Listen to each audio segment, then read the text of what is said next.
pair of unsatisfied appetites that become exaggerated emotions. Here's the thing. Esau got into trouble when he was hungry. He was so hungry, he was willing to do anything to satisfy his appetite. He wanted immediate gratification and became dramatic, saying, I'm about to die. Was he about to die?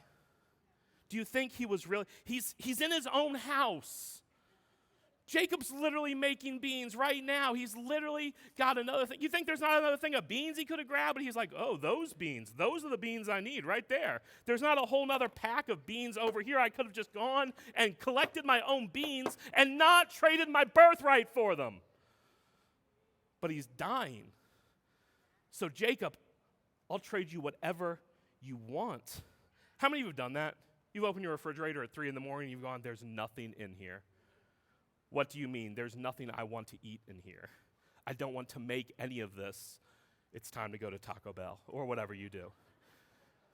How many of you have revisited the fridge 10 minutes later hoping something new is in there? It's like, I don't know, we get stuck in that. But he was made poor decisions because he had the wrong perspective because he was hungry. And he let his appetite change the course of his life. Was he dying? Could he have made it another day? Maybe he could have survived just another week. If I came to you and said, I'm dying of hunger, you're like, all right, fatty, I think you got like 3 weeks left in you at least. I think you can make it, you drama queen. But no, Esau was dying in that moment. He couldn't survive another week, not another minute, not another day. Come on, Jacob, give me those beans. Whatever it takes, I will trade right now because I'm so hungry. And an unchecked appetite led to exaggerated emotions, which led to a terrible decision. How many of you know when you're hungry, everything gets blown out of proportion? How many of you get hangry? Anybody? Right? You can be the nicest person. My wife is the kindest person in the world. Hi, honey. She is sweet and compassionate. She's an ICU nurse. She's selfless and considerate and gentle. But if she doesn't eat, someone's going to get murdered.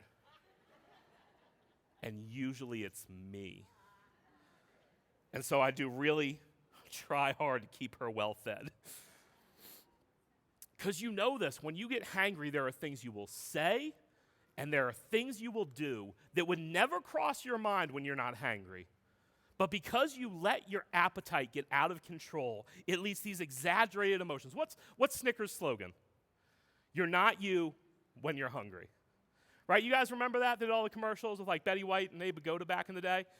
Eat a Snickers. You're not you when you're hungry. And you know this, when your appetites are out of whack, when you are so hungry for something, it actually changes your perspective. When you feel so lonely, when you're hungry for somebody's affection or affirmation or acceptance, when you're hungry to get only that thing, your emotions are exaggerated. And so we settle for things that normally we would never even consider or think twice about because we're so hungry, we're dying.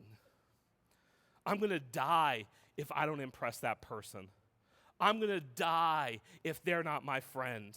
I have to skip church. I can't miss that party. It will kill me.